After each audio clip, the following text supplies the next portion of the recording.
Election fever is also heating up in the U.S. just days away from the midterm elections. A key issue overshadowing the ballot this year is abortion after the Supreme Court overturned Roe v. Wade in June. Now, since then, at least 16 states have either banned or severely restricted access.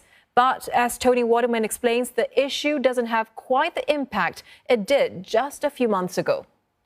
Are you registered to vote? For more than a decade, You'll be there? Carol Jordan has been a member of the League of Women Voters, a nonpartisan network dedicated to registering and educating voters. You can just put your name in here and check on your registration.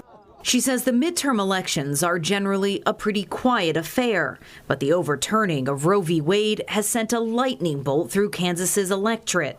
On the day the abortion decision came down, Vote.org recorded a 1,000% spike in new voter registrations. A lot of women woke up and thought, I better vote.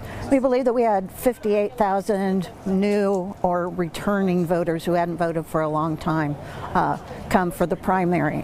Many showed up for one reason: to vote on a ballot initiative that would have removed abortion rights from the state's constitution. In a shock to nearly everyone, it was overwhelmingly rejected. We showed that the forefront of that fight won't be on the East Coast. It won't be in just traditionally red or blue states. It's going to be in purple Kansas, and that was something to be proud of. People who are younger than us still really care about this, and they really see bodily autonomy and safety and being able to have a say in what happens to them is really important. The vote was seen as a litmus test for abortion this midterm cycle. If traditionally conservative Kansans could vote to protect access, certainly that could be replicated nationwide. Or so Democrats hope. Political scientist Bob Beatty from Washburn University says it's possible because abortion is being framed as a rights issue. Fight for your democracy, which has the power to transcend party lines.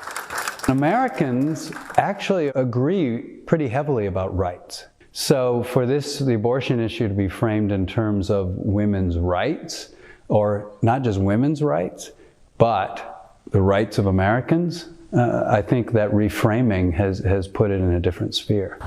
But cracks are forming. Recent polling shows that the economy and inflation, which is now at a 40-year high, are what voters care about most. Abortion falling far behind. Do you think that abortion, though, has the power to rival the economy in the midterms? It may not be the main issue for most voters, but again, given how close many of our elections are, if it changes 5 or 10% of the votes, that's an enormous impact on outcomes. Even a subtle shift could tip the scales and decide the fate of which party controls Congress and why.